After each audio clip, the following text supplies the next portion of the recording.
Well, after another successful year, the city's Graffiti Cleanup program is looking forward to 2018. We saw significant growth from the pilot in 2016, where 4 properties were covered under one session. For 2017, we were able to address 13 properties between 36th Street and 31st Street along the bike trails, as well as a number of utility boxes and garbage cans and telephone poles. In the partnership with the Lloydminster Community Youth Centre, the program saw a number of participants come out and spend their summer contributing to their community, an effort Lancaster says that did not go unrecognized. A lot of residents came out and talked to them as they were doing the cleanup, and it's all been very good positive reinforcement, and it's been a good way for us to send the message that youth are a valuable resource in our community. Anyone who would like to donate to or sponsor the program can contact the Lloydminster Community Youth Centre or the City of Lloydminster. And the Olive Tree Thrift Store is officially open at their new home in the heart of downtown Lloydminster. It's the first of many new exciting additions for the facility. The store is fresh and new, and we have so much more room, and we're really enjoying it.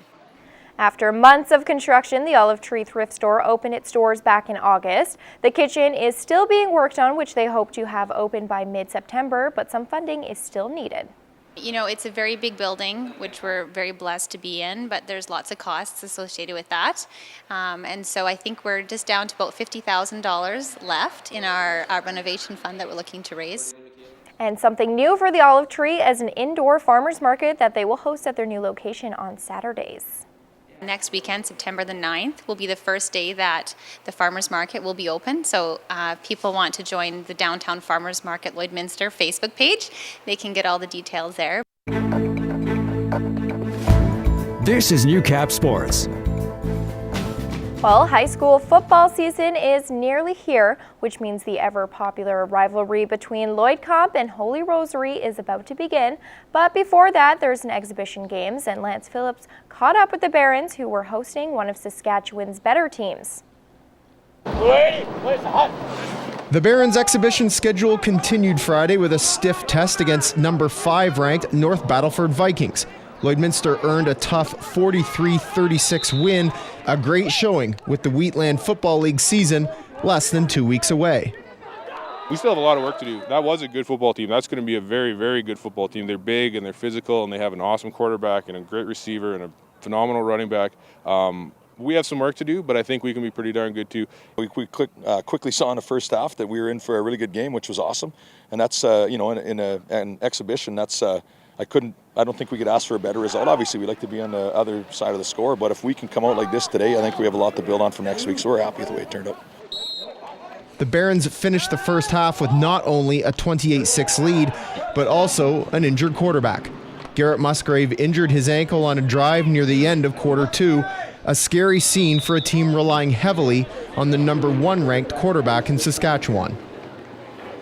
It's good. I should be back next week. Hopefully it'll heal up nice over the weekend if I just keep icing it and working on physio, and just hopefully I'm back next week, yeah. You lose more than your quarterback. You lose your quarterback, you lose your punter, you lose a captain, you lose a leader, a great kid that you want to see have success. So it hurts a lot.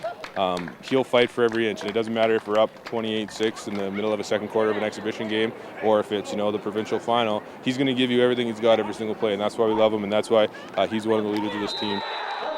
Before Lloydminster orchestrated a stunning game-winning drive, the Barons opened the lead to 29, but the Vikings responded with 30 unanswered, showing some vulnerabilities in Lloydminster's defense. We made a few adjustments at halftime, and basically we just talked to the guys about just playing better fundamentally. I keep going back to that word. That's what we stressed all week in practice. All of our offensive backs returned from last year. I think it just took them in a half of football just to kind of find their timing and get some stuff down right. I know our corners think they're fast, and they're maybe a step slower than the guys that were out here are maybe a little bit faster than the guys they see on a normal basis in practice. So it's just kinks. It's a lot of really good film that we'll learn from. So I'm excited. I can't wait to get back to work on Monday. Lance Phillips, Newcap Sports, Lloydminster. And many Lakeland Rustler court teams are weeks away from the start of regular season play. People have been hard at work inside the Lakeland gym getting ready for another exciting season of sports, and it begins with a new look inside the building. Both end walls and doors of the Lakeland Gym have been receiving a beautiful upgrade showcasing many past and present athletes who have proudly worn Rustler's green and gold. Yeah, this is something we've been talking about for a little while as part of our athletics marketing plan. So we were really excited that we had additional funds that we could put this up, and Iron Jet did a fantastic job for it and really cost-saving price. So we're extremely happy with the way it looks. Sometimes material items can provide far more than just something attractive to look at. In this case, the murals have provided a real sense of pride for both faculty and students.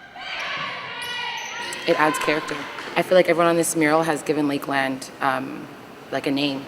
You know, they've left their legacy here. They have records up on the wall. I think everyone on this mural is meant to be on the wall. I think it adds like the athletic feel. I think it makes it feel like it's a little more full, a little tighter. Eventually we'd love to wrap the whole gym, but it also showcases, you know, all of our sports on the wall and some current athletes, some former, so it gives a little bit of prestige to the school. And fans of Rustler athletics can feel the pride when the basketball teams hit the court in mid-October, and Lakeland athletes expect reactions and feelings similar to theirs. It'll feel like home. I think they'll kind of just get that sense of home, and we are proud athletes and we're happy to represent Lakeland, and we work hard, and we're not just athletes, we're also student athletes, so I think being on this wall kind of represents that as well. I've seen a lot of girls come in and take pictures with it. Even if they weren't on the wall, they've been taking pictures with it, and same with the guys. So I just think it changes the feel here, and we're looking to keep being progressive and be one of the leaders in athletics in the ACAC, and I think this helps do that.